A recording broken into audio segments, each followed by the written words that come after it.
Hey, what's going on, YouTube? Thank you so much for coming by Surviving New England. I'm Dave, and I got a great story, a true story of survival. And I know that it's true because it happened to me. It was something that I was prepared for without even realizing it. It was in 2018, it was January of this year, and a nor'easter was coming through New England, and it was predicted to hit.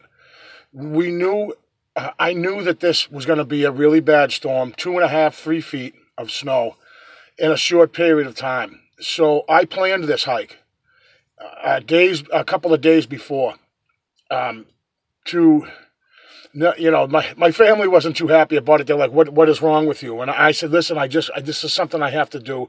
I had never hiked in a blizzard before, and I wanted to kind of prove to myself, you know what I mean, that what I've learned the past few years, that I have what it takes to do this and to come out on the other end no worse for wear, and to kind of prove my salt, right, to myself only." So I prepared for this. I had all my gear ready.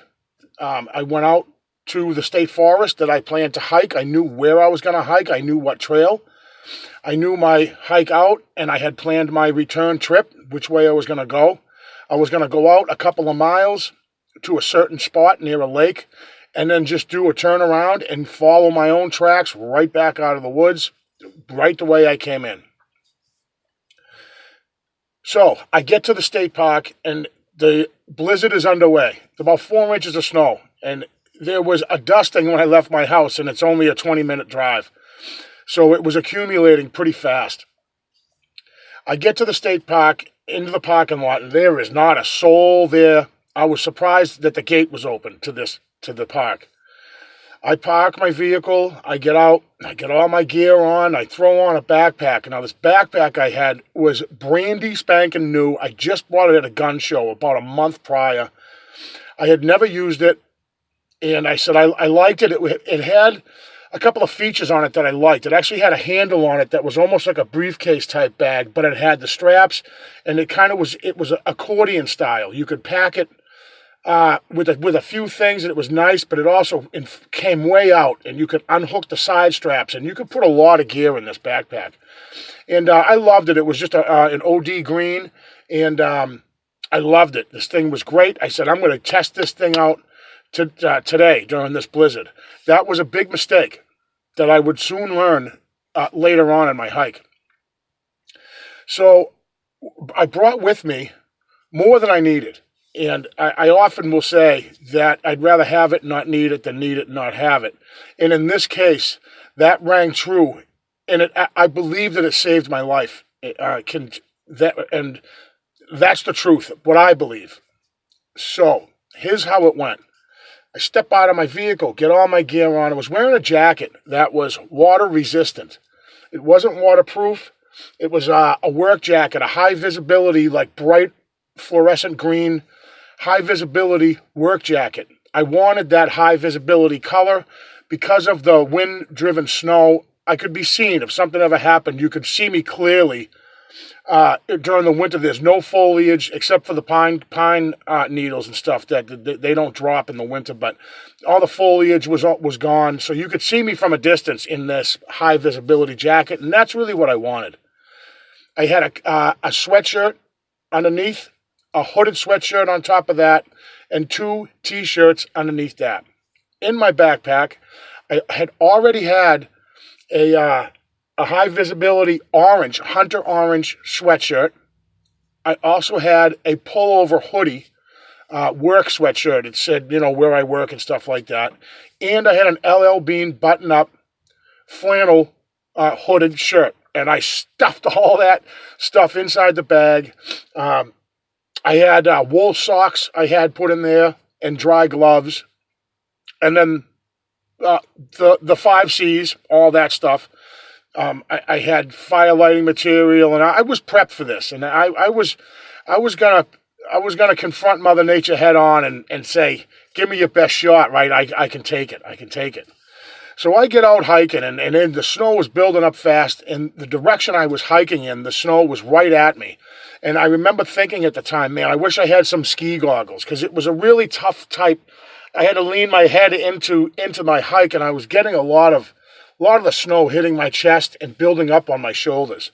After about a mile, which took me forever to hike, by the way, just to hike that stupid mile, and the snow built up so quick. After about a mile, a little more than a mile, there was a foot of snow on the ground.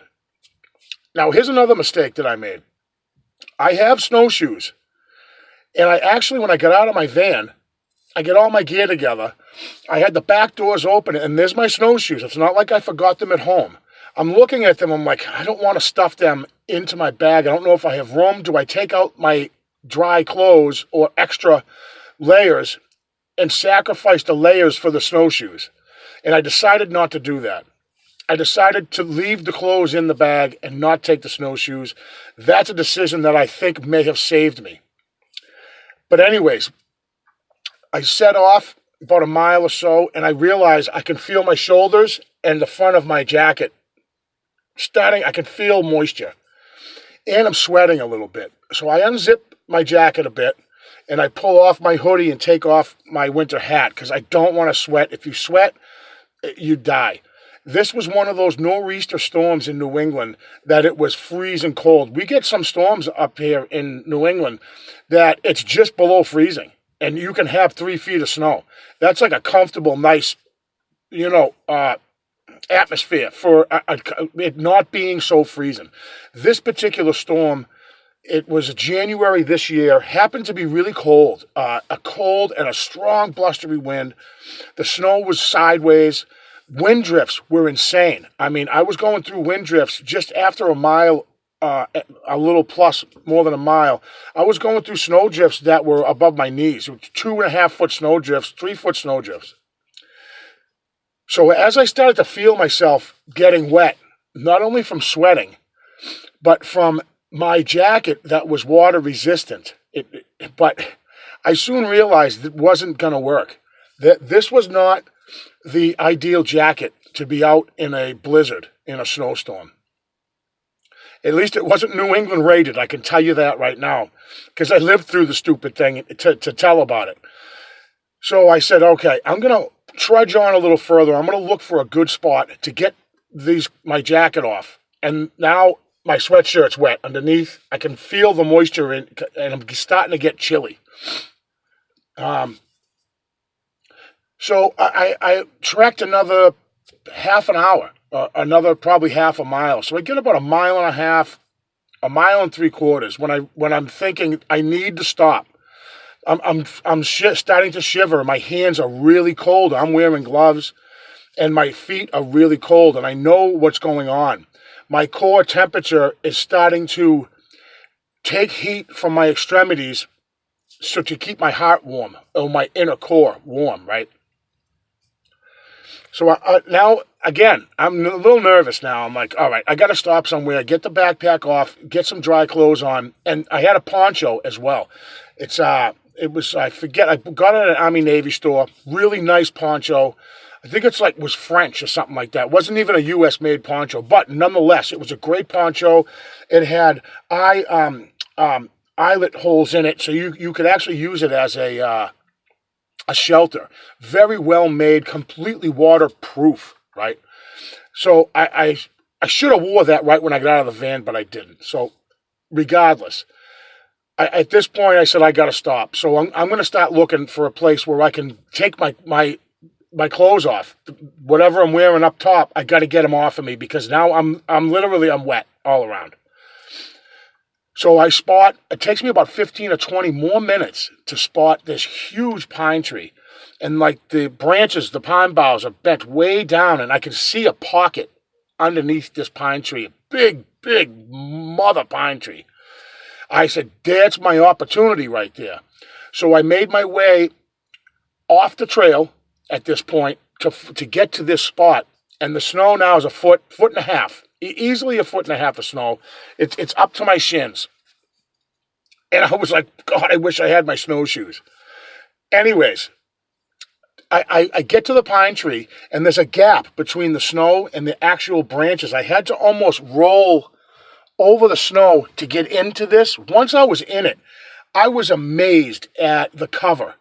It was like a big bowl all underneath the pine tree. I could stand up underneath it.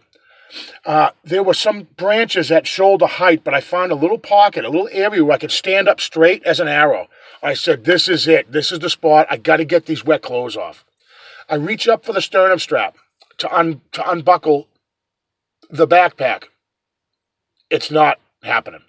I can't get the sternum strap to unhook. It's just that very simple thing where you press on each side and it releases. It is not releasing. I'm like, okay, all right, relax, Dave. It's probably ice and stuff, and there was some ice and snow in it, and I'm picking it with my fingers. I got my gloves off and on a branch, and now my fingers are starting to freeze. So I'm picking at it, and I'm literally blowing my breath into it and cupping it to try to melt the ice and stuff. I'm thinking it's frozen. I got it clear and everything, and I'm thinking, okay, at this point, this is a malfunction. This is not iced up. So I grab both ends of the sternum strap, and I try to snap the connection with all my might. I am fighting this thing. Now I start to panic. Real panic. And I'm sweating now. I'm sweating. I'm sweating, but yet my fingers are freezing and my fingers are freezing cold. I can't do it. I said, you know what? I'm just going to cut the backpack. This backpack is a piece of crap anyways because it's put me in this very, very dangerous situation. I'm close to 2 miles out, and I know that to get back to where I started, it's going to be double the time to get back because of the how deep the snow is. And I know about hypothermia and how quick it can take over, and you start to make really bad decisions, and that's when stuff starts going wrong. So I said, the heck with it, I'm cutting this thing. So I had this knife hanging off a molly strap in the back of my backpack, hanging off the back of it like this. This is not the bag, but on the back it had molly webbing like this, and I had it with the little button here, with this little snap weaved in, and it was hanging like that off my backpack. And I had another knife. I had this knife in the backpack, in one of the pouches. So I was fully prepared. I can't get the backpack off. Now I'm trying to reach that knife, my Gerber Prodigy, behind me like this. And I'm reaching, trying to just get it. So I'm just ready. I'm cutting this backpack off of me because now I'm really nervous. I can't reach it. I'm like, how can I be this dumb? And I'm panicking. I'm like, what am I going to do? During this panic, I never thought, I'm wearing a Leatherman Wave on my belt. I have a multi-tool right there. As I'm panicking, I said, stop. I had to stop myself. I said, think for a second. As I calm myself down, I said, what am I doing? I have a beautiful knife right on my hip. I pull my Leatherman out, grab the sternum strap, and cut the bag right off of me. I didn't give a crap about the bag at this point. And it had failed me a little earlier, the pull straps that tighten the backpack so you can lift it up and you kind of pull both ends. One of them kept coming loose and the backpack is sagging on me. I'm like, I spent $78 or something like that on this military backpack. Regardless of that, I did cut the backpack off. I get the backpack off and I hang it off of a branch. Now I've got to take all my clothes off from the top up. I was okay down low. I had thermals on, a couple pairs of pants. I was nice and warm, fairly dry down there. I wasn't worried about my legs wet. It was up here that was making me nervous. Take the backpack off, and I'm peeling off layers that are soaking wet. I'm like, I'm freezing at this point. Thankfully, I'm out of the weather, so to speak, because of this pine tree, this beautiful, life-saving pine tree. I get my stuff off, dive into my bag. I'm shivering, and I've got a sweatshirt, and I think I just went through it. I had plenty of stuff. I had a dry sweatshirt, a dry hoodie. I had a dry LL Bean button-up flannel with a hood. And in there, I had a work shirt that was just way at the bottom of the bag because I often will carry an extra shirt to work in case I'm sweating and my shirt gets wet. I can just change it out. I was under that tree with no shirt on, nothing, bare to the weather, shivering, digging through, and I did. I got my stuff on, put on the t-shirt, put on the dry sweatshirt, threw the hoodie over me, grabbed the LL Bean thing. Oh, and I had a poncho with me as well, all packed into this bag. The bag was huge. Fortunately, the bag was big enough to fit all of this great life-saving stuff in it. I get all the sweatshirts on, get the flannel LL Bean on, and I take the backpack that's now no good because I cut the sternum strap right off of it, throw that over me, take the poncho and throw it over everything. And once I had done that, I'm shivering now. Even though I got all this stuff on, I'm shivering. I'm thinking to myself, I got to warm up. But I don't want to go back the way I came because now there's 2 feet of snow on the ground. Once I had gotten out from under that tree, there were 3.5-foot snow drifts. And I got no snowshoes. Like a maroon, I left them in my van because I didn't want to sacrifice the room of the dry clothes. Thankfully, I did that, but still. It's almost half a dozen of one and, 6 of the other. I didn't know. I'm glad I left them behind and I didn't pull out the dry clothes. I can tell you that. I know the area well, and I knew about a half a mile to my east, right? I had an access road that runs through the park. I said, if I can get to that access road, I think I can avoid the snow drifts because it's an open area of the road, and if the snow drifts to one side, I'll stay to the low side, right? I make it finally. After God knows how long, my trek back was more than double what it took me to get in there. I'm warmed up by now. I can tell you that. Just going through 2.5 feet of snow, 3 feet of snow drifts that are 4 feet. I might exaggerate, but some of the drifts were up to my hips that I would go around them and stuff, try to navigate. The wind is sideways in my face. I remember thinking I wish I had ski goggles, and I've got my head down and I'm walking. Very tough to navigate when you can't look directly where you're headed. During my hike, I kept hearing like a ski-mobile or some sort of a motor. It had 3 times or so, 2 or 3 times I could hear I'm like, somebody lunatic is out here on a ski-mobile or something. So I get to the access road and I step over this huge snowbank. The road had been plowed by the park ranger maybe an hour prior. So there was only 7 or 8, 10 inches of snow on the road. And as I got out and step onto the road, I look up the hill to get out of there. And I could see the park ranger is parked on the top of the hill. I could see the plow. I could see the white and the green logo, the state truck. And I'm looking and I see him back up and he disappears over the hill. I'm like, wow, this guy's out here plowing and there's nobody out here. I'm like, that's weird. It took me forever to trudge my way back to my van. I finally get back to the parking lot and my van is snowed in. It's almost 3 feet of snow all the way around my van and the park ranger's in the parking lot. I walk up to him. He rolls the window down. He goes, "You are one crazy dude." He said, "I had followed your trail a couple of times to make sure that you were not, something wasn't wrong with you. And then I got in my truck and I plowed the access road thinking that you would abandon the trail and go to the access road to get out because of the snow accumulation." He was dead on with that. I made my way to that access road as soon as I got out from under that tree and got those wet clothes off. And he was up on that hill waiting to see if I came out on the access road. And as soon as he saw me come out, he backed up and drove all the way back through the park and out to the parking lot. He had to plow me out so I could leave the parking lot. And I thanked him. I said, "Thank you very much. I thought somebody was out here in a ski-mobile." And he had a four-wheeler that he was out there driving. Like, I don't know what kind of four-wheeler it was, but, thumb throttle, four-wheeler. I don't mean a truck or anything.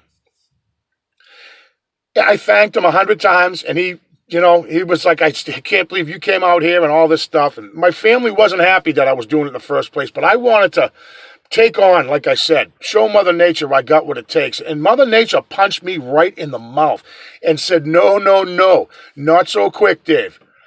And fortunately, I was prepared for this. I brought more than I needed. I brought stuff so I could have it. Even though I didn't need it, I had it on me. And I was so thankful that I lived by that mantra. I'd rather have it, not need it, than need it, not have it. That was a scary moment. And I believe at that point under that tree, if I had not been able to get my backpack off, I don't know if I would have made it out. That park ranger probably would have had to come in and save my life, because I don't think I could have made it out. It took me, like I said, double the time to get the heck out of there. Way longer than it took me to hike in. Big lesson learned. What I learned and take from that lesson was that you don't go out into nature and fight Mother Nature. And it's not me against Mother Nature. It's, if Mother Nature is nice enough and I'm well enough prepared, I can coexist with Mother Nature. I can, you know what I mean? You can't go against Mother Nature. Certainly not in New England. Definitely not in a nor'easter, in a blizzard in southeastern Massachusetts. I wanted to tell that story because it's a good lesson learned. A good lesson learned for me, at least. Bring more than you need. In the winter like that, bring more than you need. If you feel like you can bring 12 ounces of water and that's enough, double that. I brought dry clothes, way more than I needed. I really felt, I brought those dry clothes with me in case I got cold. I could just keep layering. I never once thought I was going to use every article of clothing in there, except the socks. My feet were dry. I had nice Herman Survivor hiking boots, camouflage, nice boots. So my feet were dry. I never used the socks, but I used the spare gloves. And I used every single sweatshirt and t-shirt I had in that bag. Let that be kind of a lesson to you if you're just starting out hiking and stuff and junk. Take more than you need, because even if you don't need it, you have it.